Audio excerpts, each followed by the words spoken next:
bersama dengan saya, Mr. Sorchan di dalam channel pengembangan kepribadian atau mentoring self improvement. Pada saat ini kita akan membahas bagaimana kita mengambil keuntungan dari kegagalan, yaitu pada segmen jangan pernah menyerah. Jangan pernah menyerah. Ada satu cerita, seorang pria berpacaran dengan seorang wanita dan pacarnya itu dibawa ke ibunya. Lalu ibunya menolak pacarnya itu. Lalu akhirnya karena dia ingin segera menikah, dia berpacaran dengan wanita lain dan dia bawa ke ibunya. Juga ditolak. Begitu selanjutnya terjadi penolakan dari ibundanya.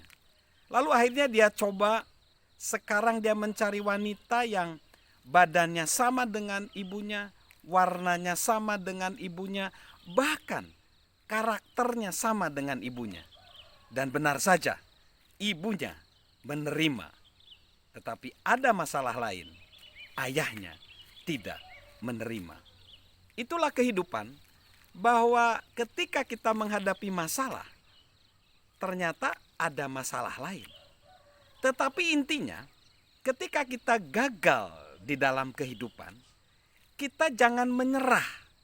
Karena kita nggak pernah tahu bahwa sebenarnya kita mungkin sudah dekat dengan keberhasilan.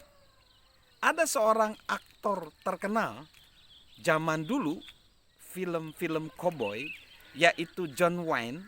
Dalam satu kata-katanya di film yang berjudul The Translator, ia berkata, Anda akan menghabiskan sisa hidup Anda bangkit sekali lebih sering dibanding ketika Anda jatuh. Dan Anda akan terbiasa dengan itu. Kata-kata John Wayne ini benar, bahwa kita seharusnya mempunyai sekali lebih banyak ketika kita jatuh. Sekali saja. Ketika kita jatuh 3 kali, yuk kita bangkit pada yang keempat. Kalau kita jatuh 9 kali, yuk kita bangkit pada yang ke-10. Selisih cuma 1.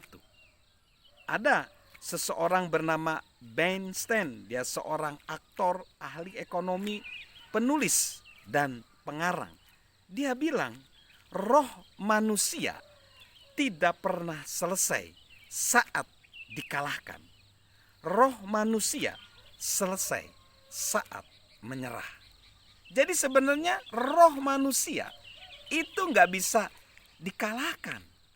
Tapi roh manusia menjadi kalah saat menyerah.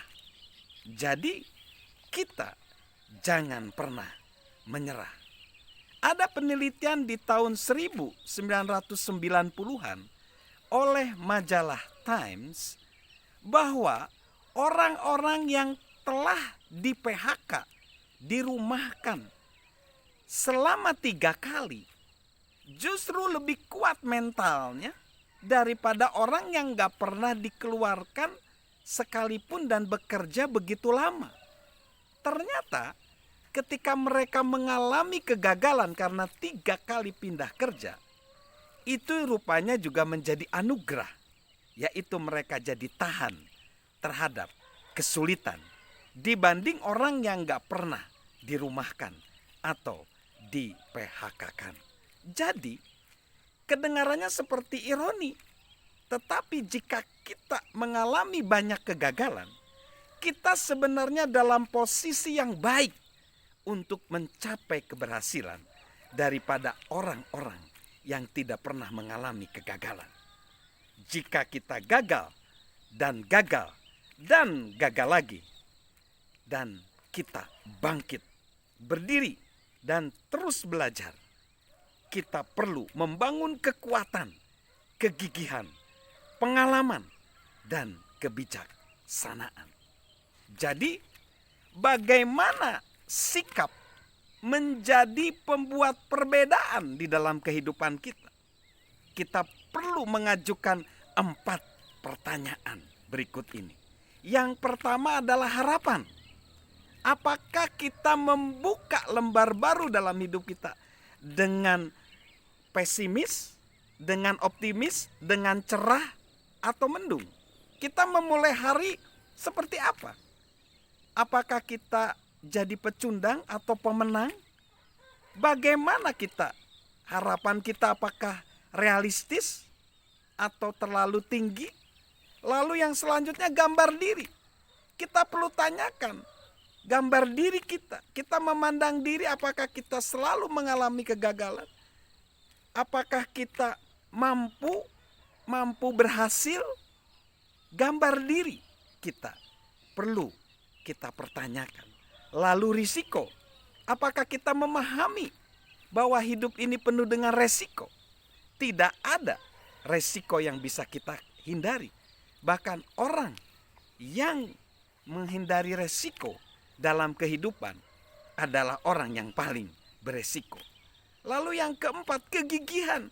Pikirkan apa saja prioritas dalam kehidupan kita secara pribadi, keluarga, pekerjaan, masa depan, finansial. Apakah kita gigih mencapai itu? Jadi ada 4 pertanyaan yang perlu kita tanyakan agar sikap kita menjadi pembeda, yaitu harapan-harapan, gambar diri, resiko, dan kegigihan. Dan kita tahu orang yang tekun, orang yang gigih, itulah orang yang berhasil. Salam mentoring, salam sukses luar biasa dari saya, Mr. Sorchan.